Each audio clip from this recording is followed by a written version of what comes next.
Welcome বন্ধুরা, আমি পনির মশলা তৈরি করছি। এই জন্য আমি মিক্সার জারে কিছুটা পেঁয়াজ, অল্প আদা আর 3 কোয়া রসুন নিয়েছি। আর এখানে 220 গ্রাম মতো পনির নিয়েছি। পনিরটা আমি টুকরো টুকরো করে কেটে নিচ্ছি।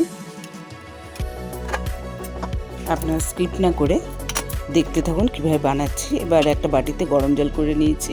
পনিরগুলো গরম জলের মধ্যে দিয়ে দিলাম।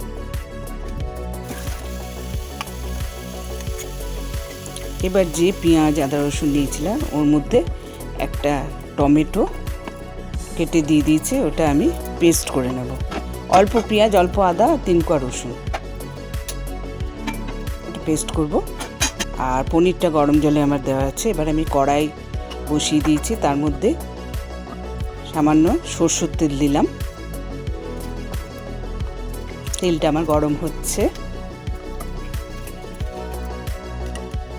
এর মধ্যে একটা তেজপাতা দিলাম, গোটা গরম মশলা দিলাম, লং, এলাচ, দারচিনি আর গোটা জিরে দিলাম ফোড়নে দিয়ে ওটা আমি সামান্য নেড়ে দিচ্ছি। তার মধ্যে আমি মশলা দিয়ে দিলাম, যে পেস্টটা আমি তৈরি করেছিলাম সেই মশলাটা আমি দিয়ে দিলাম।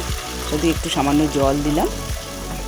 আর মশলার ঢাকনায় আরেকটু মশলা ছিল, ওটাও দিয়ে দিয়েছি।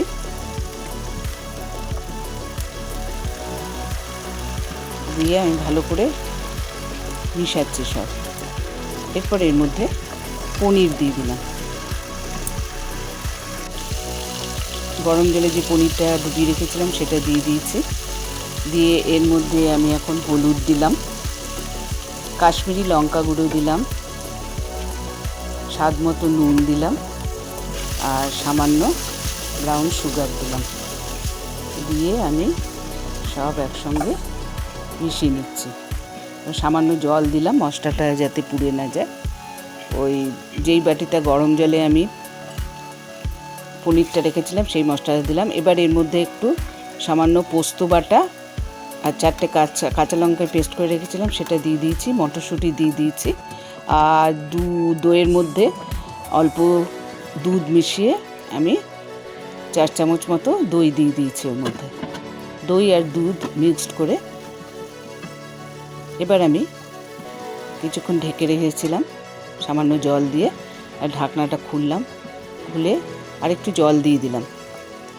বন্ধুরা, আপনারা সাবস্ক্রাইব করবেন। সাবস্ক্রাইব করলে আরও নতুন রেসিপি দেখতে পারবেন। লাইক, শেয়ার, কমেন্ট করবেন অবশ্যই। দেখুন আমার পনিরটা ফুটছে, প্রায় হয়ে এসছে আমার। এর মধ্যে গরম মশলা দিয়ে দিলাম।